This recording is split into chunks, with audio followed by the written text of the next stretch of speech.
name is Colin James. I'm the CEO of the Antigua and Barbuda Tourism Authority. Two of the most beautiful islands in the world. If you're looking for an unforgettable holiday experience, easy to get to. Daily direct flights from London, Heathrow, London, Gatwick, and from most of the major cities on the US Eastern Seaboard. So you can be up in the morning, like about 6 o'clock, and by 2:30, 3 o'clock in the afternoon, our time, we have you on a beach in Antigua. And we have 365 beaches, one for every day of the year. This year, we call it our year of cricket. We had so many cricket matches, World Cup cricket, England touring the West Indies in Antigua and Barbuda. We actually had Beach 366 and we had Beach 66 specially designed and installed at our Sir Viv Richards International Cricket Stadium, which is named after our only living national hero, Sir Isaac Vivian Richards, a reputed West Indian batsman of immense fame in the cricketing world, who this year is celebrating his 50th year in international cricket. The top three for me, one is Carnival. Our Carnival, unlike some of the Carnival in the other islands, is not a Lenten Carnival. It's an Emancipation Carnival.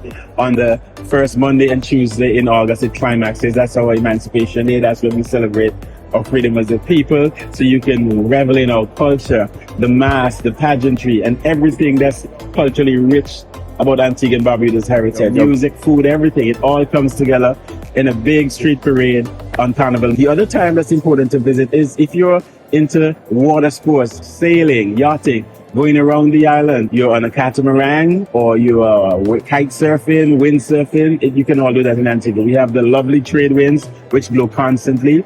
We have the only naval facility from the Georgian period, the mid-1700s, that's still in operation today, and that's English Harbour Nelson's Dockyard. It's one of the Caribbean's newest UNESCO World Heritage Sites.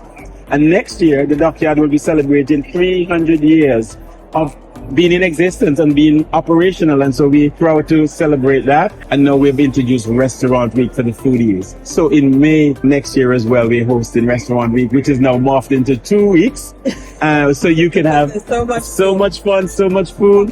I tell you, seafood that you can, it's off your chain, you know. So you not only experience Antigua and Barbuda's local cuisine, because we have all the local eateries involved.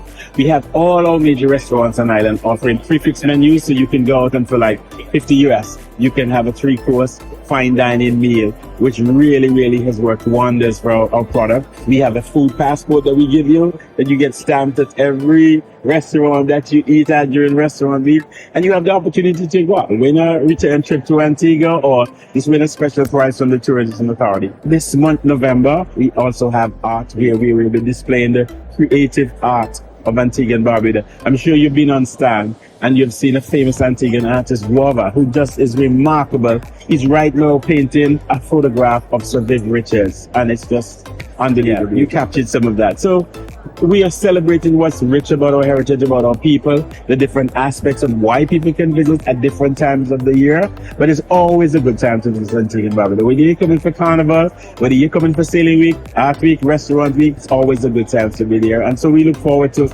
welcoming you and giving you a holiday experience that's unsurpassed and one of the best that you'll ever have. I think that's something that we have embraced wholeheartedly. I'm not sure if you're aware, but the Caribbean Tourism Organization is a grouping of all the Caribbean tourist boards in all the islands, and we work together to promote the region because we believe a rising tide lifts up everybody's boat. And so it's incumbent upon us to work together and support each other.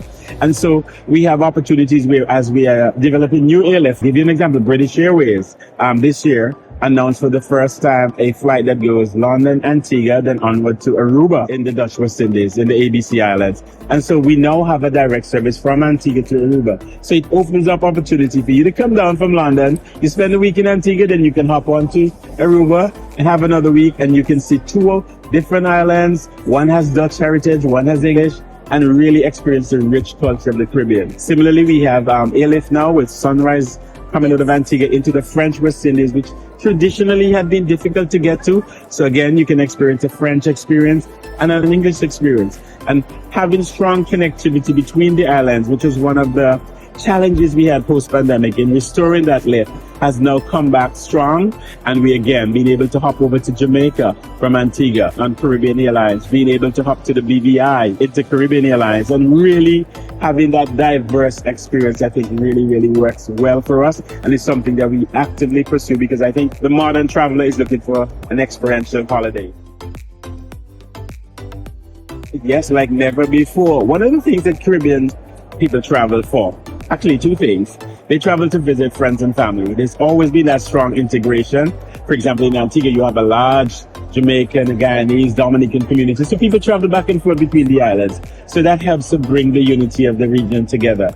The other reason that they travel is for events. So whether it's cricket in Antigua or jazz in St. Lucia or carnival or reggae fest in Jamaica, people will move around and travel between the islands. And that's good because, recent statistics, the Caribbean market, regional travel, sometimes beats out Canada for the third spot. It's usually the USA, the UK, and then Canada. But in some years, it's the Caribbean. And as the airlift comes back and the connectivity to the regional islands, we see Caribbean people traveling even more than before, a lot visiting friends and families and for events. And I think that's why regional airlift and connectivity is so important, because it's a major market for tourism as well.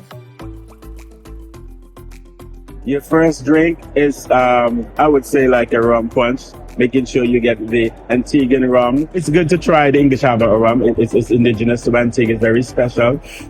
So that's what I'd recommend you drink, to have a drink of that. I'd also recommend to go to Shirley's Heights if you're there on a Sunday. Shirley's Heights at English Harbour Lookout has the longest running sunset party in the entire Caribbean.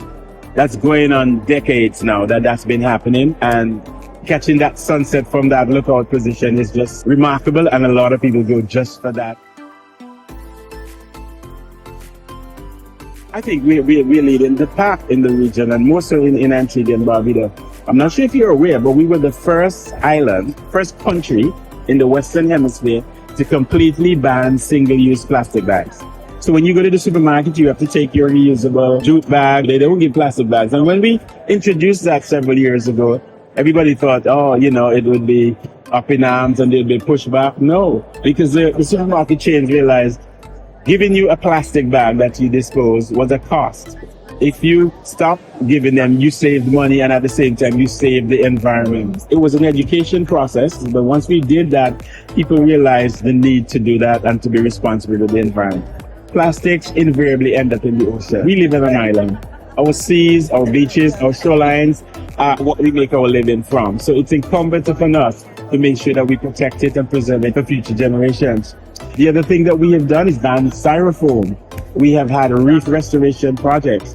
There's another tiny islet of Antigua called Redonda, which was cleared up all the invasive species like rats and goats. And if you see the rebirth of Redonda, it's actually a documentary right now that we transformed a little island from a moonscape to a beautiful, lush, thriving tropical island, all because we made focused intervention to remove the invasive species and preserve the local fauna and fauna of that island. So we have done some tangible things. Reef planting, reef restoration, one in Antigua, one in Barbuda, where we plant toxin and coral reef so that it continues to grow and thrive. So we have taken steps to show that we care about our environment, we care about our future and our people, and Antigua and Barbuda will do whatever it takes. We even punch well above our weight in ensuring that sustainability and care for our environment is a top priority for us.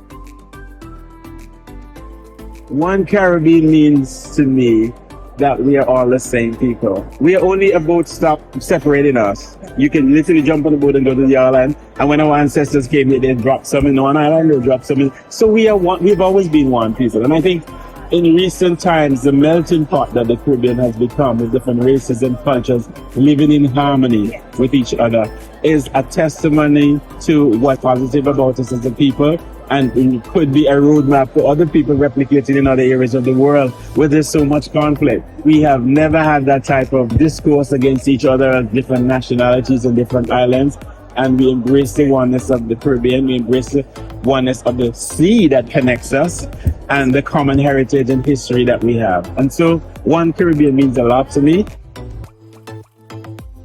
Our superpower is our people. and the enthusiasm and the warmth that we have. You can get beaches anywhere.